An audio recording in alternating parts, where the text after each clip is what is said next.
Get up, stand up. Stand up for your right. Get up, stand up. Don't give up the fight. Get up, stand up. Stand up for your right. Get up, stand up. Don't give up the fight. Preacher man, don't tell me heaven is under the earth. I know you don't know what life really is worth. All that glitter's not gold. Half the story has never been told. So now you see the light. Stand up for your rights. Get up, stand up. Stand up for your rights. Get up, stand up. Don't give up the fight. Get up, stand up. Stand up for your rights. Get up, stand up. Don't give up the fight. Most people think great God will come from the skies, take away everything, and make everybody feel high. But if you know what life is worth, you will look for yours on the earth. And now you see the light. You stand up for your rights. Get up, stand up. Stand up for your rights. Now you see the light. Get up, stand up. Don't give up the fight. Get up, stand up. Stand up for your rights. Stand up for your rights. Get up, stand up. Don't give up the fight. Get up, stand up. Now you see the light. Stand up for your rights. Get up, stand up. Don't give up the fight. Get up, stand up. Stand up for your rights. Get up, stand up. Don't give up the fight.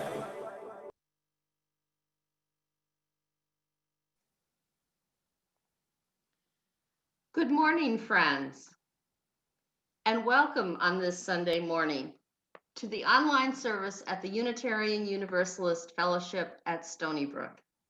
My name is June Cerveny, and I am happy to be your worship associate this morning, co-leading our service with two members of our Social Action Committee, Deborah Little and Peggy Fort. Deb Little is also our Director of Religious Education, and our children's worship and learning time is each Sunday from 9:45 to 10:15. Our youth group meets on Sunday afternoons from 4:30 to 6. I would like to offer a special welcome to anyone who is new to our fellowship, and I hope that you find among us here inspiration and nourishment for your spirit.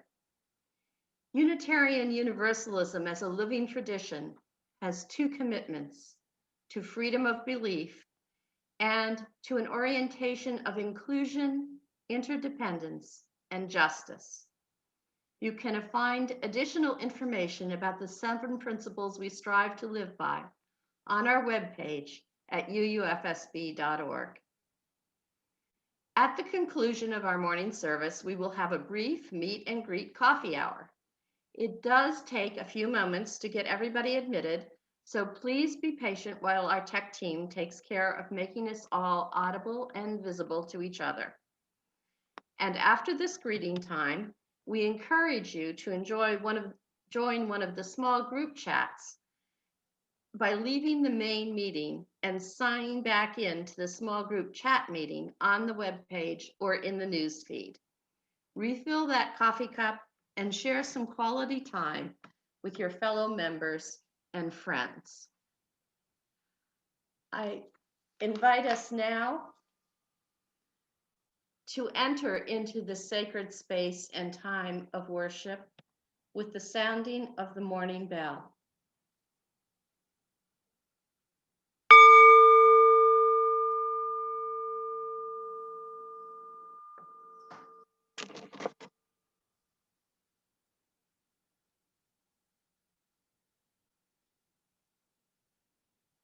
I light our chalice this morning with words by Stephen Kendrick.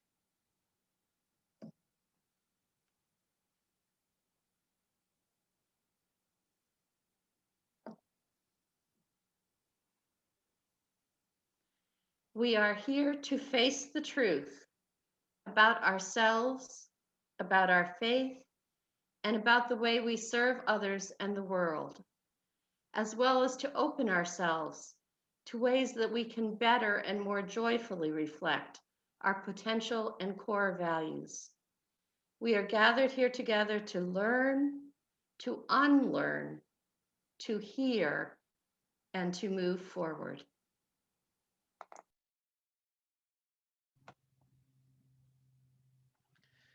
The morning's opening words are adapted from We Must Weather the Storm to See the Rainbow, an open love letter to white Unitarian Universalists struggling with their commitment to Black Lives Matter. It's written by UU anti-racism activist Chris Crass. The rest of my words are from his letter. Our commitment to living the values of our faith is being tested. Now is the time when we must ask ourselves, do we become even more out and proud for racial justice, or do we shrink down in retreat? It would be easy for me to say that all of the white UUs who are faltering are just falling back into their white privilege. It would be easy for me to distance myself and feel superior. It's much harder for me to say that I too, as a white Unitarian Universalist, have been scared. What if I am challenged at the grocery store or walking in the park with my son? What if the banner in front of my church is vandalized again? It was so much easier to wear my Black Lives Matter button after the latest police murder of an unarmed Black person. Filled with anger and a desire to do something, I wore my button with a commitment to racial justice.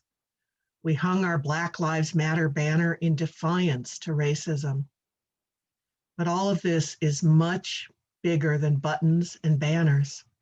This is about breaking a centuries-old code of white silence and white consent for anti-Black and brown racist violence, and institutionalized white supremacy and white privilege and white entitlement. Please join us now in singing hymn number 127, Can I See Another's Woe? The music and lyrics will be on the screen.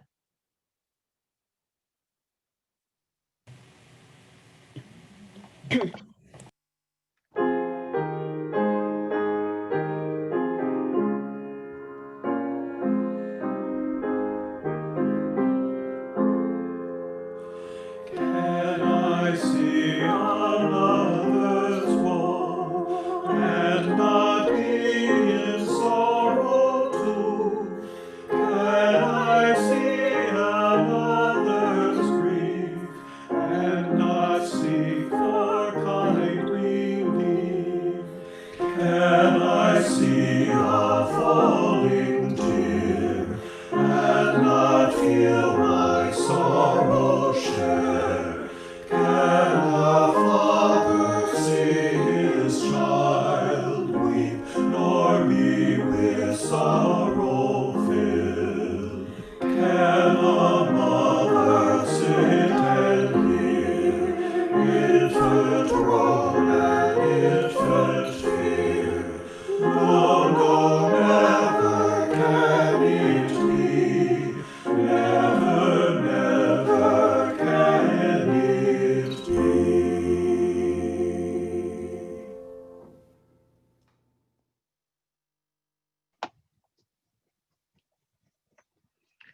I invite you now to enter into a spirit of mindfulness. We will have words and a short period of silence. We will come out of this period by singing Spirit of Life. The music will be on the screen. Please settle comfortably into your chairs. Breathe normally. In and out, and in and out. Close your eyes if you are comfortable doing so. Imagine yourself sometime in the future. You are walking down a familiar street in a place you know. What do you see and experience that lets you know that freedom and liberation has come? That reparations, equity, and justice have been woven into the fabric of your interconnections and your environment.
It is our spiritual practice to encourage ourselves in generosity by taking an offering that will be shared between our fellowship and an agency doing the work of social justice. Our Share the Plate recipient for the month of November is the Audre Lorde Project.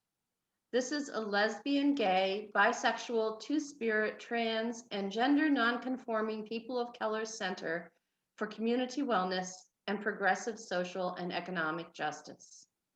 Located in Brooklyn, it is committed to struggling across differences. Its primary strategy is community organizing and leadership development. They work to identify and confront institutions and structures that are oppressive and to change power relations that perpetuate or cause inequality. During this time, when we cannot take up a collection in person, please continue to send your very much needed pledge payments and contributions to the social justice recipient. All of these are received with much gratitude. Details about how to make a contribution and how to indicate how you wish your funds to be allocated are in the special news feed or on the webpage.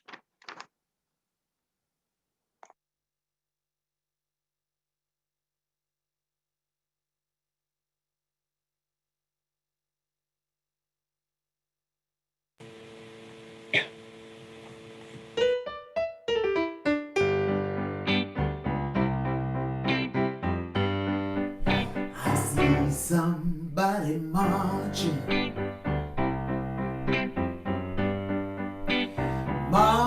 down in the street. I see somebody marching, yeah.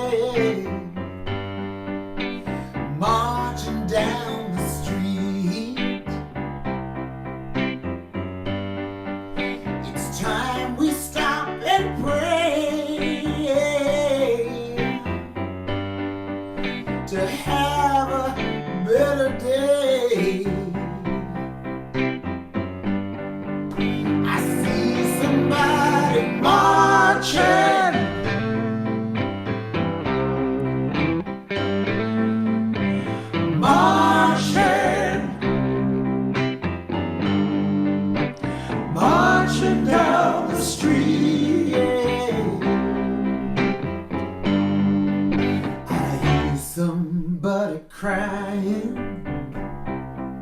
Oh, yes, they are. They're crying down in the street. I hear somebody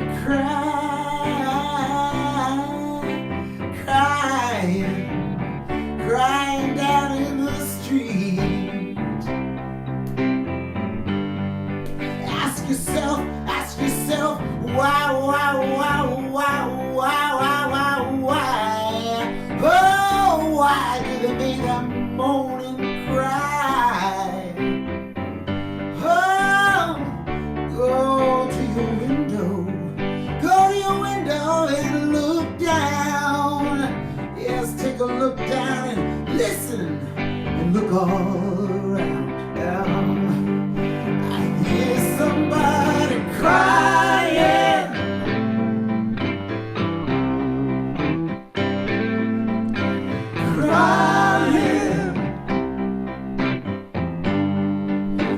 Crying in the street. I hear somebody praying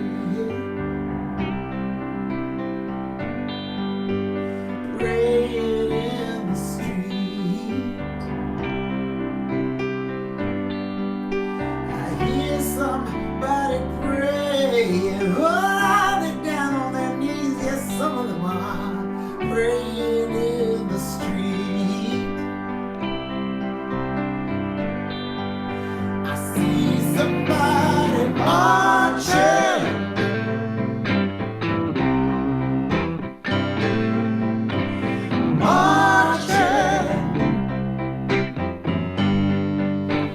Marching down the street. Yes, we're marching down the street. Marching in the street.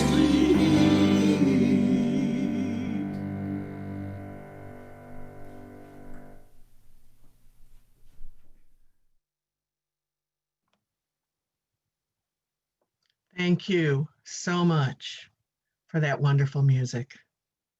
Good morning, everyone.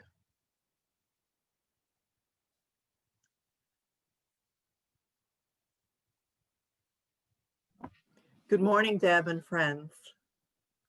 So, Peggy, this morning, we wanted to share and to learn from each other some of the history of policing and racism in Suffolk County. You know that 82% of UUs from around the country at one of the largest GA assemblies ever voted to adopt an action of immediate witness regarding racism in policing this past summer.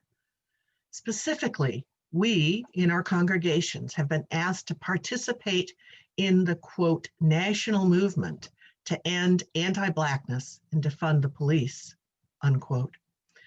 I know that many people recoil when they hear the words defund the police. That is definitely true. Defund the police has become a very controversial statement, but you know, it has a broad meaning.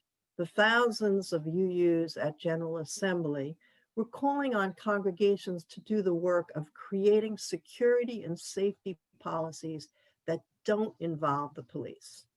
They wanted to move congregational and institutional resources and endowments toward Black liberation organizing, and the call was to directly intervene alongside communities experiencing policing and ICE raids. In fact, members of our own Social Action Committee have been working on the issue with the North Brookhaven Sanctuary Cluster and United for Justice in Policing. We're trying to fight the racism that exists in immigration enforcement and in policing here in Suffolk County. But in Suffolk, the idea of divest, transform, and invest is what most advocates for change are calling for. So how is this relevant on Long Island? Well, we know that the earliest police forces were Southern slave patrols, created to capture enslaved people who tried to escape. But recently I learned that here on Long Island, we also had law enforcement working to control and punish enslaved persons.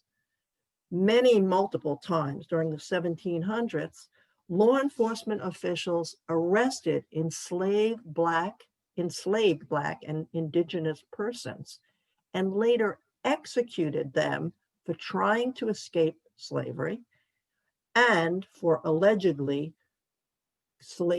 creating slave conspiracies. So this is part of our Northern history as well? Well, when did police departments get involved? Well, police departments in Suffolk County really didn't start until the early 1900s, and many of the departments had only one officer. But Suffolk County established its own police force around 1960. Most of the officers were white, with some Black officers concentrated in the town of Babylon. That might not be so surprising for the early 1960s. Has the Suffolk County Police Department become more diverse? Is policing done here now without racial bias? The record is spotty. There has been repeated investigations into police misconduct and racial bias dating up to today. In 1979, a grand jury concluded that the Suffolk County Police Department had a tradition of not reporting to the district attorney crimes that are committed by their own police officers. That same year, police brutality, forcing confessions from arrestees in Suffolk County, was exposed in the National Law Journal. So our police department has a history of police brutality. I'm really sad to hear that. You mentioned that there have also been investigations into racial bias. Unfortunately, there have been quite a few. In 1983, the U.S. Department of Justice sued the Suffolk County Police Department for discrimination against Blacks, Hispanics, and women in hiring and promotions.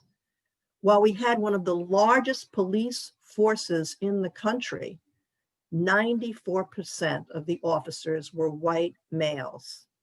In 1986, the Suffolk County Police Department signed a consent decree in which they promised to change their hiring and promotion practices.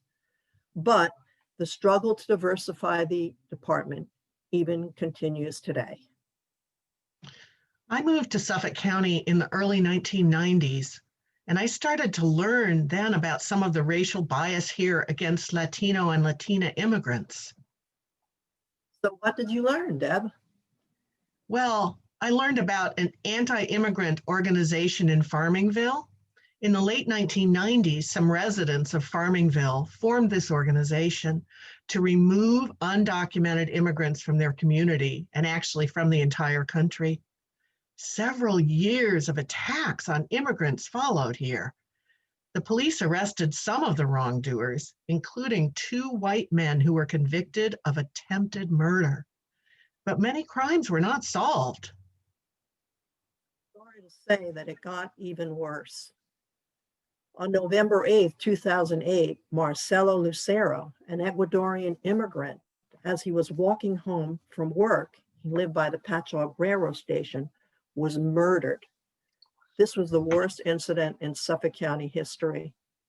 The Southern Poverty Law Center did an investigation.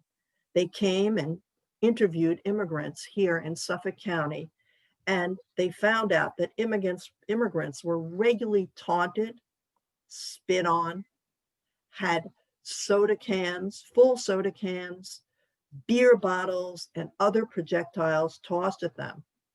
Other immigrants reported being run off the road by cars as they rode on their bicycles to and from work, hit in the eyes with pepper spray, run off the road by cars while they were walking, and even being shot with BB or pellet guns. Some were punched and kicked and beaten by random attackers. Suffolk County was in national news because of these events.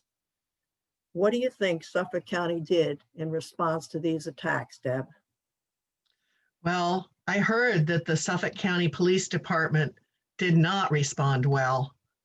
Immigrants told the Southern Poverty Law Center that the police did not take their reports of attacks seriously and often blamed the victims. They said, the immigrants, that they were regularly subjected to racial profiling while driving and often to illegal searches and seizures.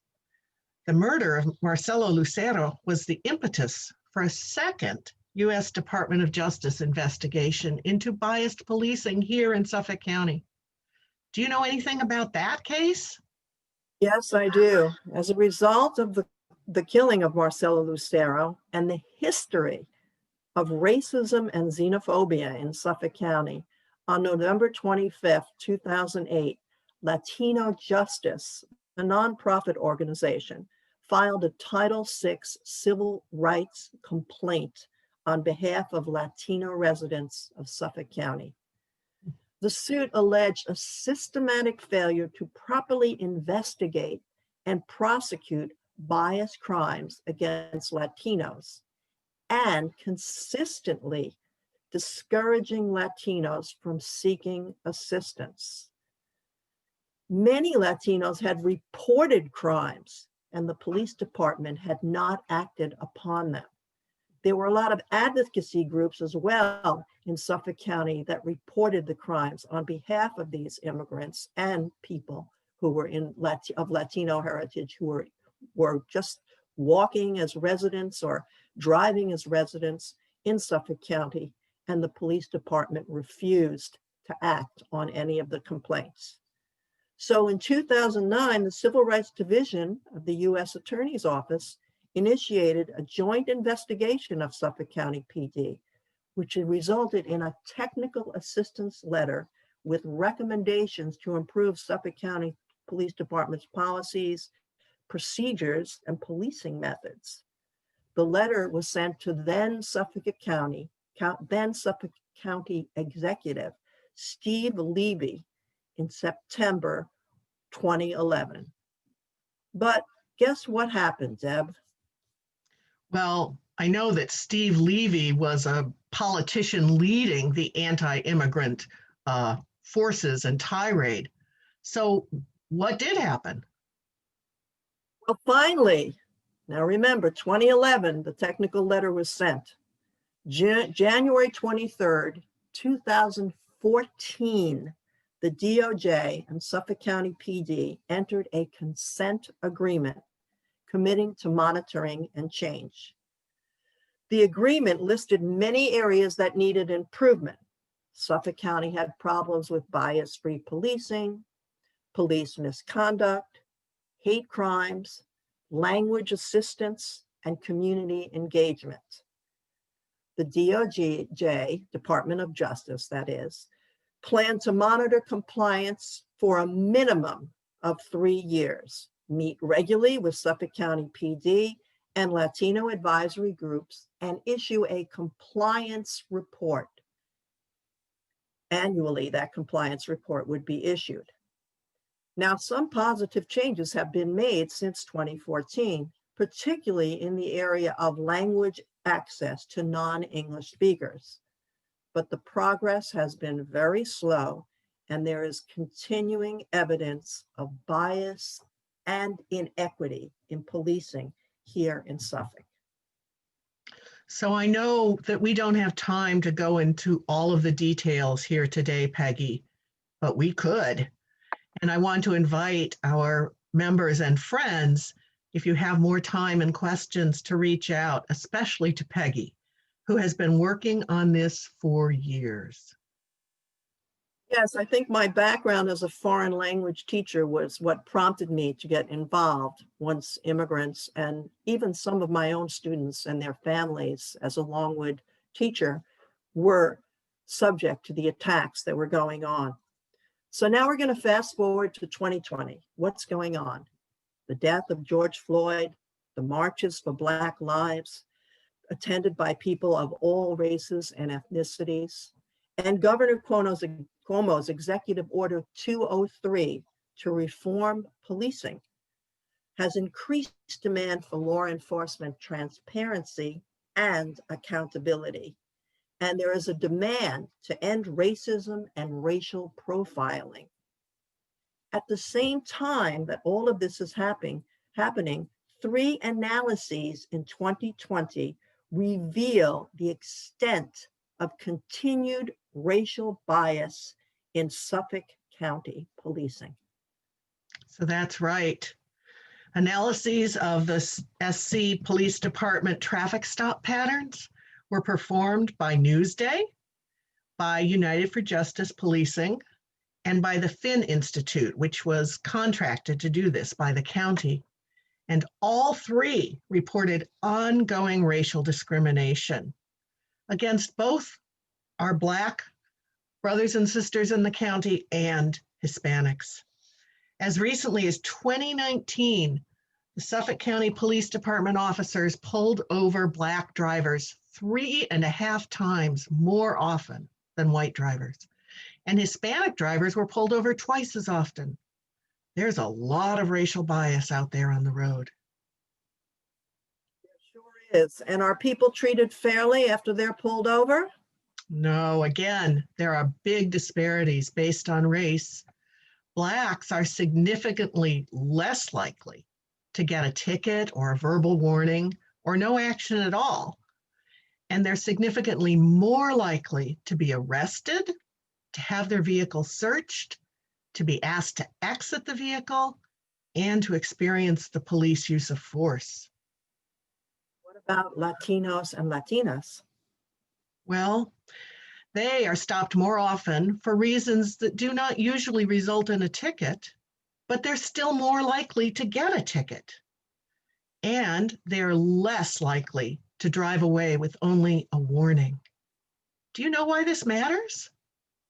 It matters because traffic stops often lead to traffic fines, and the fines build up. People are not always able to pay them, and there's no system for partial payments made over time. So these can lead to bench warrants and can put Latinx undocumented immigrants into the deportation machinery. But there's an even more shocking fact. The Suffolk County Police Department has a canine unit. Canine units, or dogs, are called out to traffic stops, and 63% of the time that they're called out, the drivers are Black. This is very scary. Now, while the overall times that the canine unit is used might be very low, the disparity of 63% of the time being used against Black drivers kind of irks one and brings back memories of civil rights struggles in the South.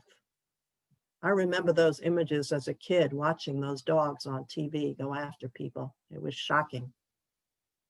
Yeah, I feel like I have to sit with that a minute. But I want people to know that New York State has responded. In August of this year, Governor Cuomo issued the executive order you mentioned earlier. And that order recognized a long history of discrimination and racially biased law enforcement and emphasized the need to eliminate racial inequities in our state. So County Executive Bellone has formed a task force of community members and police representatives as required by the governor's order. There's a public listening and comment session held weekly by the task force. Everyone can attend to listen or to make a comment. And we're putting the link for this task force in the chat. If you click on it, you can see how to register for one of the meetings. Yes, and my dear friends, if these issues interest you and you want to do something, what you can do is write to County Executive Steve Bellone, Suffolk County Legislature Presiding Officer Rob Calarco, and the Suffolk County Policing Task Force, which is called the Police Reform and Reinvention Task Force. Demand the following: because these issues are extremely important. First, demand data so we know what's happening.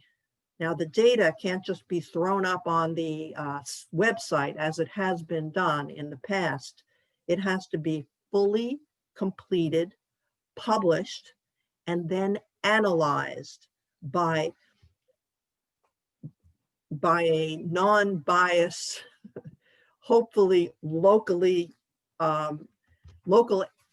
entity, so that we get the correct information and correct analysis of the data. Traffic stop patterns must be fully published because these allow us to track patterns of discrimination. As in our conversation, Deb, we've attempted to point out and share the information with each other. Second, there have to be meaningful responses to police misconduct. Specific penalties must be developed to respond to police misconduct. And those penalties have to be publicized to the police, officers themselves, and to the public. Internal Affairs Bureau investigations of complaints must be impartial and all the complaints substantiated. As it stands right now, many of the complaints are just thrown aside. And third, end policing practices that are known to increase racial bias. The county must end the practice of pretextual stops. What's pretextual stops? A stop for a broken taillight, equipment violation, a seatbelt citation. These serve as pretexts for pulling over Black, Indigenous, and/or people of color. And these drivers are often searched, and the result is citations and arrests. We are sharing a link to a letter for folks to print, sign, and mail to the task force. Please remember, community voices matter. That's what's being called for now. Thank you, Peggy. Friends, we'd like to end this discussion by sharing more from Chris Crass's love letter to white UUs. He writes, "This is about choosing what side of justice we put our bodies on. And like other white UUs, I don't want to be part of this racist society. I want to stand in the tradition of Unitarian Universalist abolitionists and civil rights workers and immigrant rights activists and other justice seekers, knowing that even within our faith tradition, it has not always been easy. I want to side with love. Amen." Please join us now in singing hymn number 1008, When Our Heart is in a Holy Place. The music and lyrics are on the screen.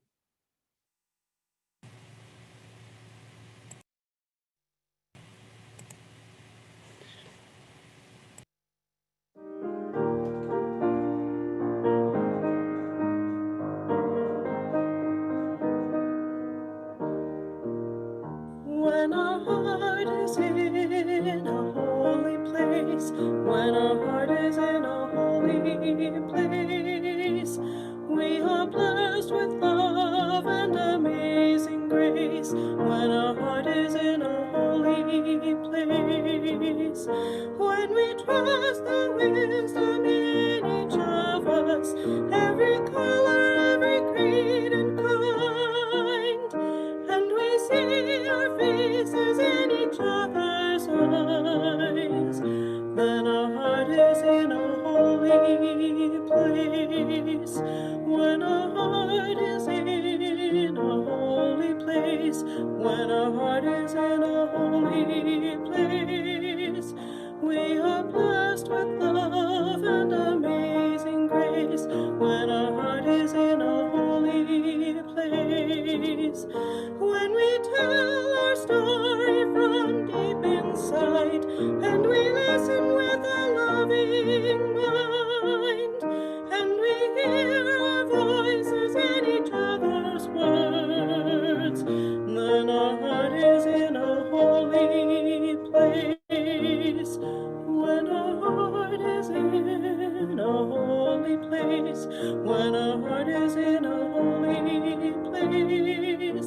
We are blessed with love and amazing grace when our heart is in a holy place.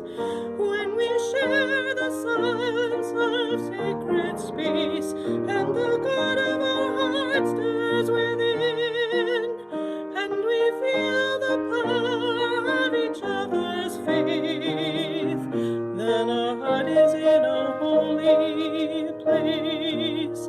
When our heart is in a holy place, when our heart is in a holy place, we are blessed with love and amazing grace. When our heart is in a holy place, when our heart is in a holy place.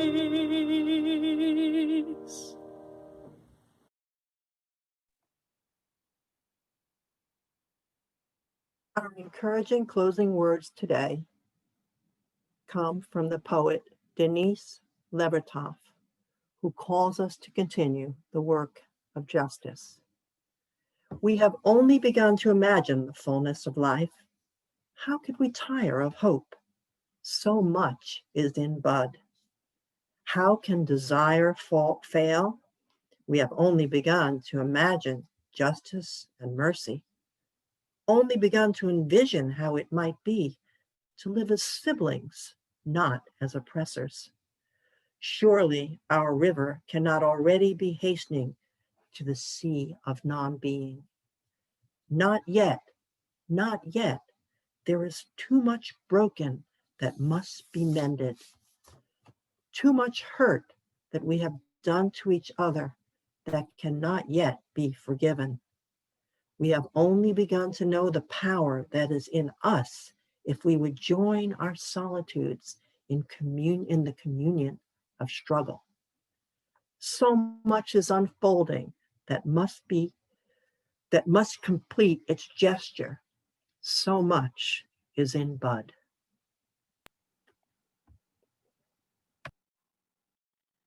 As our time together draws to an end, I sound the bell and extinguish the chalice.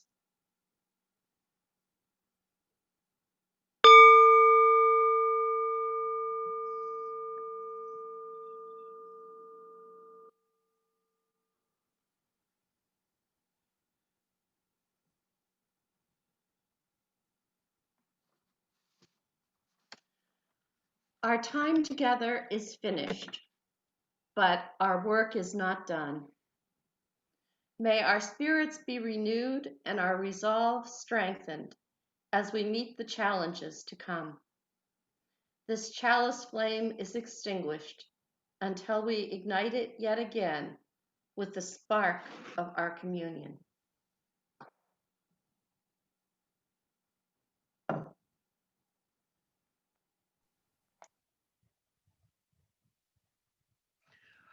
Our benediction words are by Barnaby Fetter.